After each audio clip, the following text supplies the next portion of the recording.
Take yourself back to 94, 95. It's not like 2024 where people all want to sound the same. They all want to sound like the Futures and the Young Thugs and the NBA Youngs. Like, you can't tell anybody from anybody. Back in 95, ladies and gentlemen, you had variety. E-40 didn't sound like EPMD. Okay? Das FX, they didn't sound like Too Short. Dr. Dre's beats didn't sound like DJ Premier's.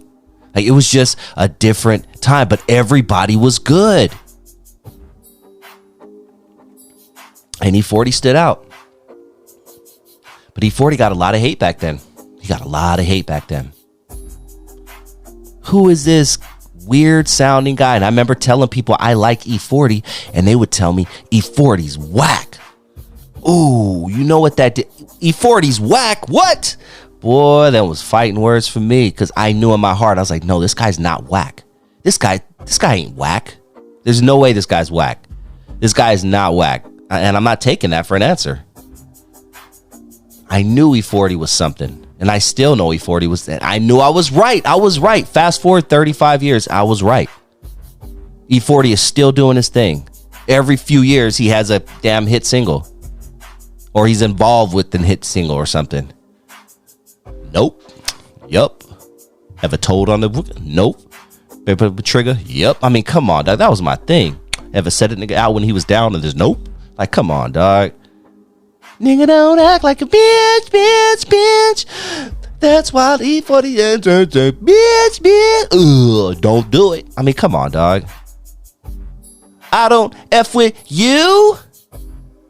You little stupid ass. I ain't effing with you. I ain't messing with you. I mean, come on, dog. E-40 is involved to this day in songs. But let's go back. I'm getting way ahead of myself, man. E-40 was getting a lot of hate back then for his style. Especially from people on the East Coast. East Coast did not like E-40. From what I remember, a lot of East Coast cats did not like E-40. So much so that they would go on magazines, okay, and talk trash about E-40. There was a little situation where a very popular rapper by the name of the Notorious B.I.G. said something not so nice about E-40. It came to rating me, and from a scale from 1 to 10, you know what that man gave me? 0. A 0, bro. And one day, Biggie Smalls just so happened to be doing a show out here, and E-40 got the call that they have the drop on the Notorious B.I.G. We head out, get to the back. The limousine is there, but the driver's gone. All of a sudden, you start hearing the trunks of cars opening. You just hear boom, boom, boom, boom. Like, what the hell is that? And you just hear it. I turn around, I'm like, oh, shit. It's a gang of dudes with guns. They come up and they just very irate. That was some bullshit your man said in the newspaper. He did the article about my man. We getting ready to get him. I said, you know what? Get that man on the phone. I think that man and Big need to talk. And it was E-40's call right there. He could have said, do what you want to do to him or let him go. And they let Biggie go.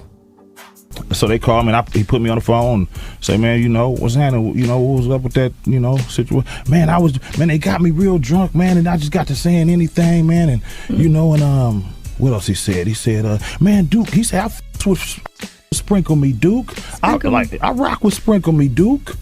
You know what I mean? And I was like, ooh, I didn't trip. I was like, man, I told him, I say, put my folks on the phone. But that takes me to one of my favorite diss songs of all time, and it's a little known diss song, but it's so powerful. And I want you all to go stream it tonight. I want you to stream this diss song. Add it if you got diss. Look, we got what's some of the best diss songs out there. Ice Cube, No Vaseline, easy, right? Hit 'em up, Tupac, boom. Like these are all diss songs that everyone knows, but this song that E-40 made, I do believe it was on his next album. Was it on his second album? Let me go back to my notes. I think it was on his second album, which was I was ready for. Maybe his third album. I could be wrong. Whatever. Who cares? Minor details. But he came out with a song called Record Haters because people were talking trash about E-40 a lot on the East Coast. And there was a rapper who was down with Nas, down with Foxy Brown. He went by the name of AZ. Lyrical beast to this day. I stream AZ's album all the time. His last albums, especially, he just released one like 2 years ago, and it was one of the better projects that came out that year. But AZ was talking trash about E-40. Basketball players were talking trash about E-40. So E-40 did a song and he dissed basketball players. He dissed AZ. And this is one of my favorite E-40 verses. He said, got another motherfucker on my shit list. I'm going to cut off his dick list. I mean my hit list, my rest in piss list. Dude that be hanging around Nas. You know, gay baby. Nigga said some negative shit about me up in a magazine called 4080 after watching New York Undercover when I was taking a shit. Cool Keith was on the front cover. That's when I spotted him. That nigga AZ tried to say that I don't deserve a platinum plat. Nigga, I was selling tapes out the trunk of my car when you was running around drinking Similac. Let me take that back. That nigga AZ tried to tell me that I don't deserve a platinum plat. Nigga, I was selling tapes out the trunk of my car when you was running around drinking Similac.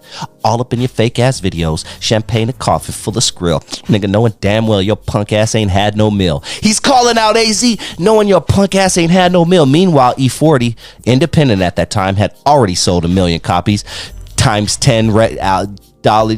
E-40 was a self-made millionaire at this time, had more money at this time than probably 90% of rappers in the game, period, including AZ. I'll put my money on it. If I had to even put money on it, I would bet that E-40 at this time had way more money than AZ. But AZ's over here talking trash. E-40 ain't lit. Man, E-40 came at AZ, boy. He said, I was selling tapes out of the trunk of my car when you was running around drinking Similac. All up in your fake ass videos, champagne full of skrill, knowing damn well your punk ass ain't had no meal. Sheesh. When I heard that, I was like, he's the GOAT. I was E-40. I was like, dog, that's it. Does it get any better than that? But yeah, man, that was a good time, and I'm glad E-40 stood up for himself. I'm really glad E-40 stood up for himself.